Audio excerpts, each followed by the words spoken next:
Hello everyone, मैं सुप्रिया आप सभी को Supriya education hub YouTube channel पे स्वागत करती हूँ। आज के वीडियो में हम लोग क्या देखने वाले हैं? आज के वीडियो में हम लोग 2020 के क्वेश्चन को सोल्यूशन देखने वाले हैं और सिर्फ 2020 के क्वेश्चन का सोल्यूशन नहीं देखोगे। पहले तो हम लोग पूरा 2020 को कंप्लीट करेंगे और उसके बाद हम लोग पूरा रिवीजन करेंगे 2020, 21, 22, 23।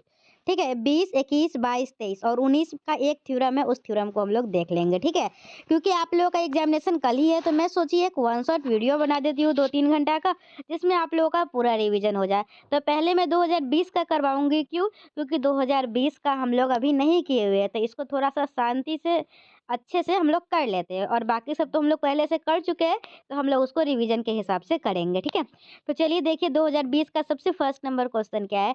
Prove modulus of A plus under root A square minus B square plus modulus of A minus under root A square minus B square. तो हम लोग जो एलएचएस में जो फर्स्ट टर्म है ए plus under root A square minus B square, इसको हम लोग एक्स मानेंगे। क्या मानेंगे? एक्स। और इधर जो टर्म है ए minus under root A square minus B square, उसको मानेंगे वाई। तो मतलब हम लोग को एक्स प्लस वाई का वैल्यू निकालना है। क्या निकालना है? हम लोग को एक्स प्लस वाई निकालना है। ओके, हम लोग एक कॉम्प्लेक्स नंबर में एक फॉर्मूला जानते हैं। क्या होता है हम लोग का? जेड प्लस जेड टू के मॉडुलस का square plus Z one minus Z two के मॉडुलस का स्क्वायर, ये इक्वल होता है 2 टाइम्स ऑफ जेड वन का स्क्वायर प्लस जेड टू का स्क्वायर। क्या होता है फॉर्मूला इसका? 2 टाइम्स ऑफ जेड वन का स्क्वायर प्लस जेड टू का स्क्वायर। तो यही आप लोग यहाँ पे जेड वन और जेड टू है, तो जेड वन और जेड टू ना होकर यहाँ पे एक्स प्लस वाई अगर रहता तो क्या होता? तो यहाँ पे एक्स प्लस वाई का square plus X minus Y का स्क्वायर क्या हो जाता है यहाँ से? 2 टाइम्स ऑफ एक्स का स्क्वायर प्लस वाई का स्क्वायर। इसको मान लेते हैं हम लोग इक्वेशन 1। यहाँ तक में आप लोगों को कोई दिक्कत हुआ नहीं होनी चाहिए। क्या होता है कॉम्प्लेक्स नंबर का प्रॉपर्टीज? एक बार आंख बंद करके मन में सोचिएगा।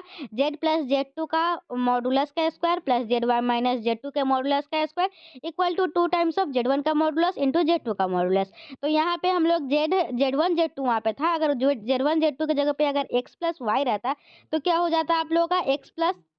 एक्स प्लस वाई के मॉडुलस का square plus X minus Y के मॉडुलस का स्क्वायर किसके इक्वल होगा? 2 times of modulus of X का स्क्वायर और मॉडुलस ऑफ वाई का स्क्वायर। ओके, तो यहाँ से आप लोगों को क्या दिख रहा है कि एक्स का मॉडुलस क्या है आपको? एक्स का मॉडुलस हम लोग एक्स किसको माने? हम लोग एक्स माने हैं ना, ए plus under root A square minus B square को एक्स का मॉडुलस। और वाई का मॉडुलस वाई किसको माने हैं? वाई माने हम लोग ए minus under root A square minus B square को। ठीक है, एक है एक्स का मॉडुलस और एक है वाई का मॉडुलस। ठीक है, तो यहाँ से अगर हम लोग एक्स प्लस एक्स से एक है एक्स एक है वाई। ठीक है, अगर यहाँ से हम लोग एक्स प्लस वाई निकालना चाहे या एक्स का मॉडुलस प्लस वाई का मॉडुलस कहिए, तो एक्स का मॉडुलस प्लस वाई का मॉडुलस निकालना चाहे तो हम लोग का क्या होगा? अगर दोनों को सम करेंगे तो क्या होगा? ये टर्म और ये टर्म कट जाएगा और यहाँ से क्या आ जाएगा? 2a आ जाएगा। ओके, इतना तो आप लोग दिमाग लगा सकते हैं ना। और एक्स माइनस वाई करेंगे तो क्या हो जाएगा?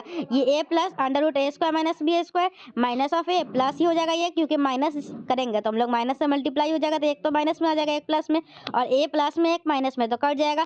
तो ये 2 times of under root A square minus B square हो जाएगा। और एक्स वाई निकालना होगा, मतलब दोनों को मल्टीप्लाई करना है, तो दोनों को मल्टीप्लाई करेंगे तो ए प्लस बी है इंटू ए माइनस बी है, तो यहाँ से क्या हो जाएगा? A square minus B square, मतलब ए स्क्वायर माइनस ए स्क्वायर माइनस बी स्क्वायर, और ए स्क्वायर कट जाएगा तो यहाँ से हम लोग का बी स्क्वायर आ जाएगा। ओके, यहाँ तक आप लोगों को कोई दिक्कत नहीं होनी चाहिए। हम लोग पहले प्रॉपर्टीज का यूज किए हैं।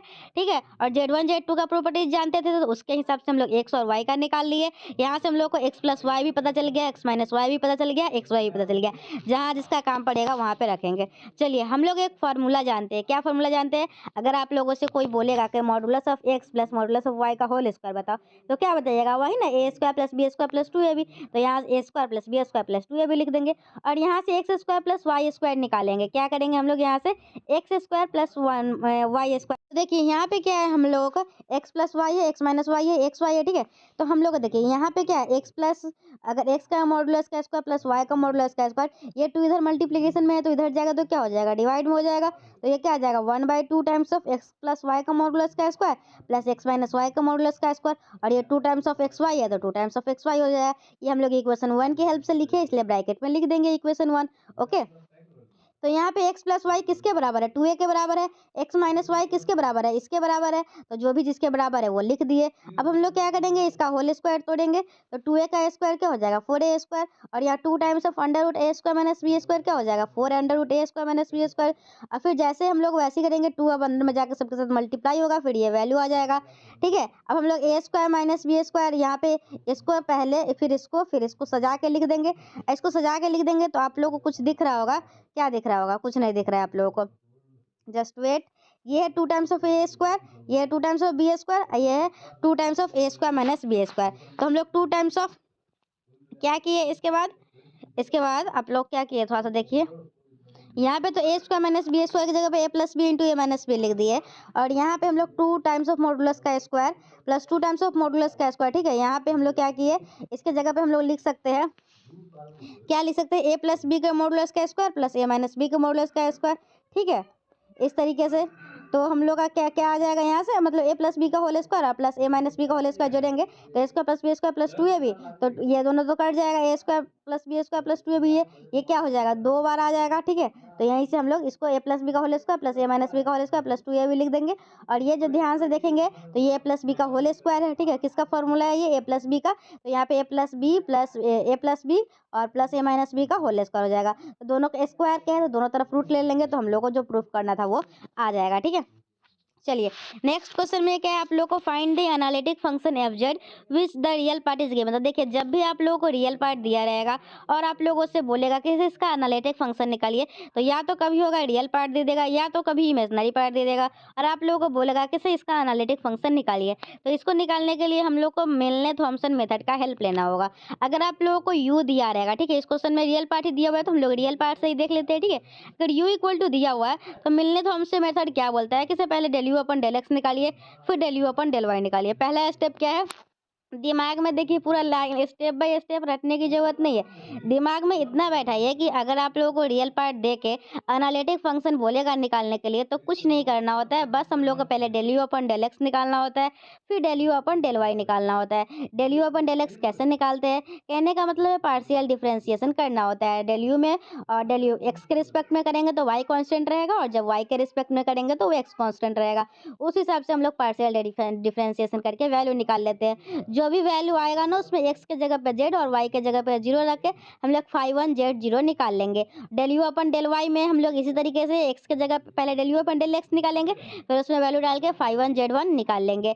फिर हम लोग उस del U upon del Y में एक्स के जगह पे जेड और वाई के जगह पे जीरो डाल के फाइव टू जेड टू निकाल लेंगे। तो इसके बाद हम लोग को बाय मिलने थॉमसन मेथड क्या कहता है कि इसका एफ जेड इक्वल टू जो फॉर्मूला होता है वो होता है integration of C five of Z one zero minus I of five two Z two zero. ठीक है, और प्लस सी। तो यहाँ पे हम लोग क्या करेंगे, जैसे जैसे मैं बोली वैसे वैसे करेंगे। पहले एक्स के रिस्पेक्ट में डिफरेंशिएशन किए, उसके बाद एक्स के जगह पर जेड, वाई के जगह जीरो डाले, फिर वाई के रिस्पेक्ट में डिफरेंशिएशन किए, फिर एक्स के जगह पर जेड, वाई के जगह जीरो डाले। फिर हम लोग का जो एफ जेड इक्वल टू जो फॉर्मूला है वो फॉर्मूला पर रख दिए। और फॉर्मूला पर रख करने के बाद क्या करेंगे, उसका इंटीग्रेशन करेंगे, जो भी कटने वाला होगा काट कूट के अपना ले लेंगे। तो हम लोगों से यहाँ का वैल्यू जो आ गया F Z equal to Z into E के पावर जेड प्लस सी आ गया। ठीक है, नेक्स्ट क्वेश्चन क्या आप लोगों का, find the radius of convergence of the power series. तो देखिए रेडियस ऑफ कन्वर्जेंस का दो फॉर्मूला याद रखिएगा, अलग अलग टर्म बदल के पूछते रहेगा, आप लोग इतना दिमाग लगा के कर सकते हैं। वो दोनों फॉर्मूला याद रखिएगा, जिस हिसाब से लगेगा कि हाँ ये फॉर्मूला बैठ रहा है उसको बैठाइएगा और रेडियस ऑफ कन्वर्जेंस निकाल लीजिएगा। क्योंकि एक क्वेश्चन रेडियस ऑफ कन्वर्जेंस निकालने का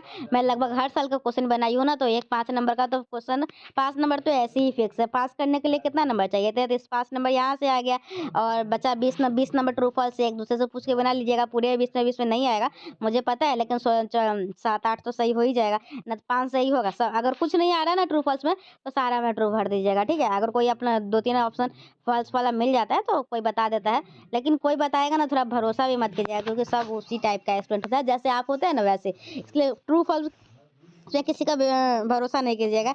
ऐसे तो एग्जाम देने जाइएगा ना तो कुछ ऐसे स्टूडेंट्स मिलेंगे ना आपको अगल बगल में जो चीटिंग करके लिखेंगे फिर भी गलत ही लिखते रहते हैं। ठीक है, तो इसलिए आप लोग थोड़ा सा ऐसे आप लोग यूट्यूब पे ये वीडियो को देख रहे हैं, मतलब कहीं न कहीं आप पढ़ने वाले स्टूडेंट्स हैं, तभी इस वीडियो को देख रहे हैं, नहीं तो कोई ज़रूरत नहीं था, आप सीधा चीटिंग बनाते आराम से एग्ज़ाम में देखते। तो अगर आप पढ़ने वाले स्टूडेंट्स हैं सच्ची में, तो थोड़ा-सा इसको देख लीजिए, ये हर साल आता है। एक फ़ॉर्मूला है, क्या है formula? 1/r equal to limit of n tends to infinity un की पावर 1/n, और एक होता है limit of n tends to infinity un plus 1 divided by un। यहाँ un दिया हुआ है, जो क्वेश्चन दिया रहेगा ना z की पावर n छोड़ के, वो un होता है। और वहाँ से un प्लस 1 निकालेंगे तो n की जगह पे n प्लस 1 डालेंगे।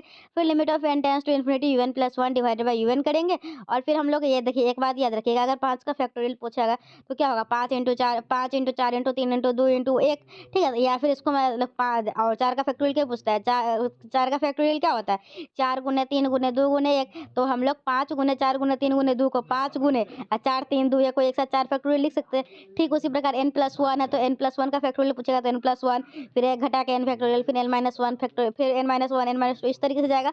तुम लोग उतना नहीं ले जाएंगे, बस n प्लस 1 लिखेंगे, फिर जब n आ जाएगा तो वहीं पे फैक्टोरियल लगा देंगे, आगे छोड़ देंगे। इसी हिसाब से करके काट कूट के अपना निकाल लेंगे radius of convergence.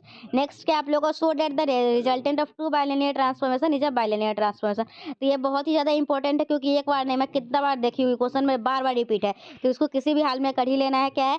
So that the resultant of two bilinear transformation is a bilinear transformation. मतलब एक T1 एक लेते हैं प्लेन, हम जेड प्लेन लेते हैं, जीटा प्लेन लेते हैं, डब्लू प्लेन लेते हैं। जेड से जीटा प्लेन डिफाइन है, और जेड से जीटा प्लेन में T1 डिफाइन करेंगे, और जीटा से डब्लू T2 डिफाइन करेंगे। तो जेड से डब्लू हम लोग को एक फंक्शन डिफाइन करना होगा, W equal to T2 T1 Z, और हम लोग यहाँ से निकाल लेंगे, T1 निकाल लेंगे, T2 निकाल लेंगे, और इस तरीके से हम लोग दिखा देंगे। ठीक है?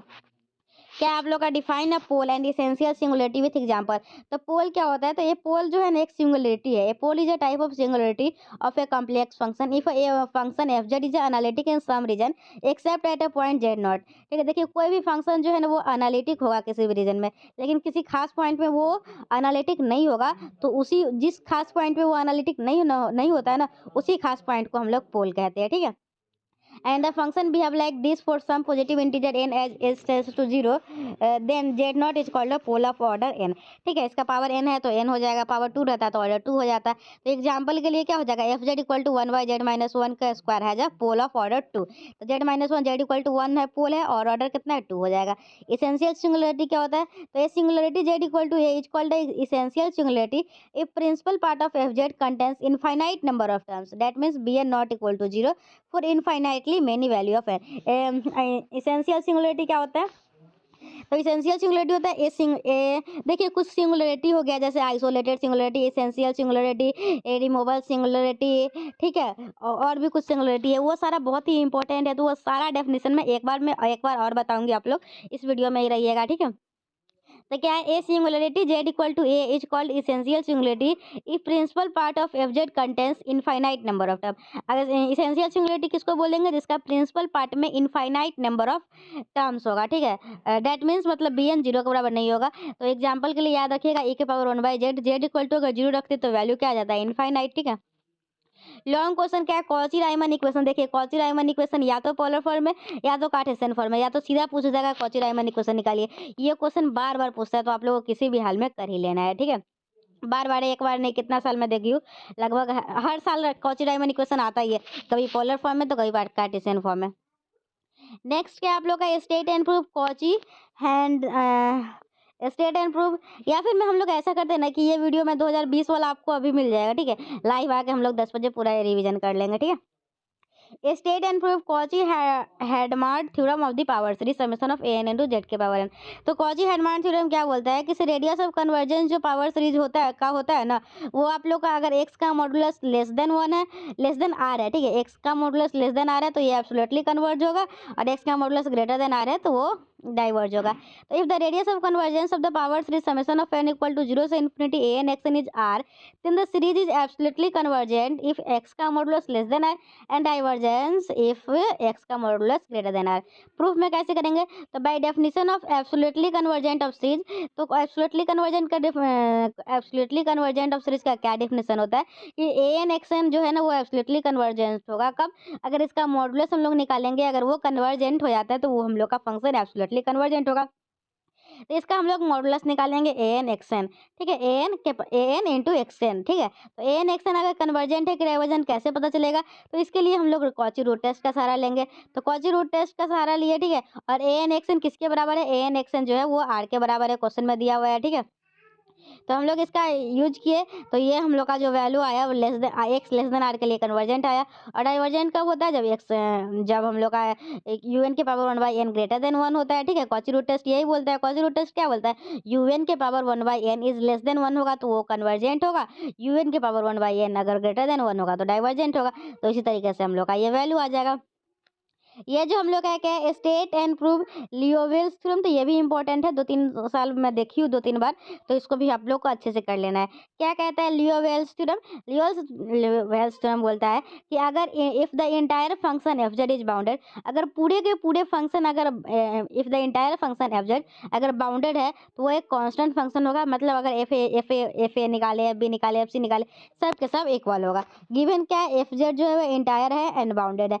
बाउंडेड कहने का मतलब होता है, अगर कोई भी फंक्शन बाउंडेड है इसका क्या मतलब होता है, इसका मतलब यही होता है कि उसका लोअर लिमिट और अपर लिमिट एग्जिस्ट करता है, ठीक है। जैसे अगर एफ जेड लेस देन के है, कहने का क्या मतलब है, माइनस के से लेके के तक एफ जेड का वैल्यू है, मतलब एफ जेड जो है वो बाउंडेड है, तो एफ जेड को लिख सकते हैं F Z is less then के। प्रूफ क्या करना है, एफ जेड एक कांस्टेंट फंक्शन है, तो मान लीजिए एफ जेड कांस्टेंट फंक्शन है, मतलब एफ का कोई भी वैल्यू निकालेंगे तो वो कांस्टेंट आएगा, f a equal to f b है, ठीक है। तो अगर हम लोग इसको लेफ्ट साइड में लेते हैं तो F of A minus F of b अगर जीरो के बराबर हम लोग दिखा देते हैं तो हम लोग बोल सकते हैं क्या, एफ जेड जो है वो कांस्टेंट फंक्शन है। तो भाई Cauchy integral formula F of A, Cauchy integral formula से एफ ऑफ ए निकालेंगे, एफ ऑफ बी निकालेंगे। अब हम लोग क्या करेंगे, F of B minus F of A निकालना है, तो इक्वेशन 2 में से इक्वेशन 1 को घटाए, इक्वेशन 2 में से इक्वेशन 3 को घटाएंगे, ठीक है। F of A minus F of B निकालते हैं, क्या निकालते हैं, F of A minus F of B चाहिए, तो F of A minus F of B चाहिए, F of A minus F of B करेंगे, ठीक है। 2 में से 3 को घटाएंगे, जो भी फॉर्मूला है उसको घटा लिए हम लोग आराम से, ठीक है। जो कॉमन लेने वाला है उसको कॉमन लेके हम लोग घटा लिए, आराम से सॉल्व वगैरह कर लिए, ठीक है। तो हम लोग को कुछ एफ ऑफ ए माइनस ये आ गया है। यहाँ के बाद यहाँ तक तो आप लोगों को आराम से आ गया होगा। इसके बाद हम लोग दोनों तरफ मॉडुलस लेंगे, ठीक है। देखिए मॉडुलस अगर इंटीग्रेशन के अंदर लेते हैं, मतलब डिजिट में अगर मॉडुलस लेते हैं तो वो हम लोग को उसमें लीनियर इनइक्वालिटी आती है, लेस देन और इक्वल टू। तो यहाँ लेस देन और इक्वल टू आ गया है, फिर सब में मॉडुलस ले लिया है। हम लोग मॉडुलस का एक प्रॉपर्टी जानते हैं क्या, z1 माइनस z2 का मॉडुलस होता है वो ग्रेटर देन और इक्वल टू होता है z1 का मॉडुलस माइनस z2 का। अगर रिवर्स करेंगे 1/z1 माइनस z2 करेंगे तो इनइक्वालिटी चेंज हो जाता है, तो लेस देन और equal to 1/z1 minus z2 हो जाएगा, ठीक है। तो यहाँ से हम लोग 1/z माइनस ए और 1/z माइनस बी निकाल लेंगे, फिर सारे वैल्यू को रख देंगे। और यहाँ पे समझ लीजिए हम लोग जो सर्कल माने थे वो z इक्वल टू आर था, z का मॉडुलस इक्वल टू आर था, मतलब z equal to r e के पावर आई थीटा हो जाएगा। यहाँ से डिजिट निकाल लेंगे हम लोग तो वैल्यू आ जाएगा। तो अब हम लोग क्या करेंगे, सारे के सारे वैल्यू को इसमें सब्स्टिट्यूट करेंगे, तो डिजिट इक्वल टू यहाँ से आर डी थीटा आ गया हुआ है, ठीक है। सारे के सारे वैल्यू को इस पर रख देंगे आराम से, और जो भी कॉन्स्टेंट होगा उसको बाहर निकाल लेंगे। और उसके बाद जब हम लोग वैल्यू को देखेंगे तो ये वैल्यू हम लोग का जीरो के बराबर आ जाएगा, तो हम लोग कहेंगे f of A minus F of b जो है वो जीरो के बराबर है, ठीक है। फिर नेक्स्ट क्या आप लोग का बाय द क्या evaluate by the method of calculus of residue dz upon z minus one z plus one. तो डिनोमिनेटर को पहले जीरो करते हैं तो z minus one z plus one zero करेंगे, z equal to one, z equal to minus one आएगा, तो z equal to one पे रेसिड्यू निकालेंगे। फिर हम लोग वो जो फॉर्मूला होता है z इक्वल टू वन पे क्या होता है, limit of z tends to one और z minus one f of z। तो यहाँ से हम लोग उसका z के जगह पे हम लोग वन डाल देंगे, तो residue at z equal to one आ जाएगा। फिर रेसिड्यू अगर z equal to minus one निकालेंगे तो हम लोग का यहाँ से माइनस वन बाई टू आ गया।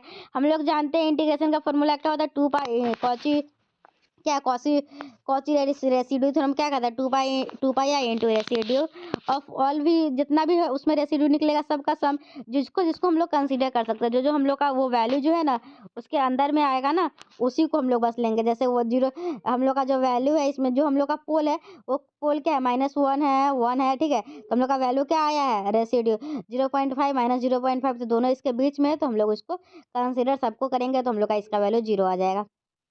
फिर नेक्स्ट क्या है आप लोगों का, state and prove Cauchy residue theorem, तो ये भी इंपॉर्टेंट है, 2-3 बार देखी हूँ। तो कॉची रेसिड्यू थ्योरम यही है, इसी के हेल्प से तो ऊपर वाला क्वेश्चन सॉल्व किया है। तो अगर एफ जेड जो है एनालिटिक है within on close control C except at a finite number of pole inside C, then F of Z D Z equal to 2 pi I into summation of R होता है, where summation of R is the sum of residue of F Z at all of its pole within C. इसको जब proof कीजिएगा तो कुछ लिख लीजिएगा क्या, let counter C, and in this counter we assume various pole as like Z1 Z2 Z3 and Zn, और क्या और लिख दीजिएगा, in this point Z1 Z2 function is not analytic, otherwise all points are analytic. इस तरह के कुछ कुछ लिख दीजिएगा थोड़ा बहुत, और उसके बाद लिख दीजिएगा by Cauchy residue, by Cauchy integral extension formula. क्या लिखिएगा, by Cauchy integral extension formula. ये वाला जो प्रूफ यहाँ से है F of Z D z से पूरा जितना भी है C1 C2 C3 सबके लिए, और यहाँ से हम लोग, और ये भी लिख दीजिएगा we know that the integration of C F Z D Z equal to 2 pi into residue of F of Z pole. इस तरीके से लिख दीजिएगा और फिर ऐसे कर दीजिएगा और ये आप लोग का प्रूफ हो जाएगा। तो इस वीडियो में क्या देखे हम लोग, अभी के जो अभी आप लोग को वीडियो मिला उसमें हम लोग 2020 के जितने भी क्वेश्चन थे सारे के सारे क्वेश्चन को देखे, एक भी क्वेश्चन को नहीं छोड़े, ठीक है। अब हम लोग ने, और एक 2019 में लॉरेंट्ज थ्योरम है, उसको भी मैं सोची कर ही लेती, लेकिन मैं उसको अभी लिखी नहीं हूँ, ठीक है, इसलिए उसको हमको स्किप करना पड़ा। ठीक है, बहुत ही इजी है, आप लोग कर सकते हैं वो, लेकिन फिर भी मेरा काम है करना। टेलर्स थ्योरम किए, लॉरेंट्ज थ्योरम किए, कॉची रेसिड्यू थ्योरम किए, जितने भी इंपॉर्टेंट है सारा का सारा मैं करवाई। आप लोग का कल एग्जाम है, और आज के वीडियो में हम लोग 2020 खत्म कर लिए, 2021 हम लोग का खत्म हो चुका है, 2022 हम लोग का खत्म हो चुका है, 2023 हम लोग का खत्म हो चुका है, और 2019 में इसी में से सारा रिपीटेड क्वेश्चन है। एक लॉरेंट्ज थ्योरम नया है, तो उसको आप लोग कर लीजिएगा, ठीक है। नहीं कीजिएगा, मैं हूँ ना, मैं करवा दूंगी। तो हम लोग अब लाइव आएंगे, ठीक है, 9-10 बजे के आसपास, और उसमें हम लोग सारे के सारे क्वेश्चन को करेंगे, ठीक है। तो मिलते हैं हम लोग नेक्स्ट वीडियो में। Till then bye and thank you and thanks for watching my video, bye.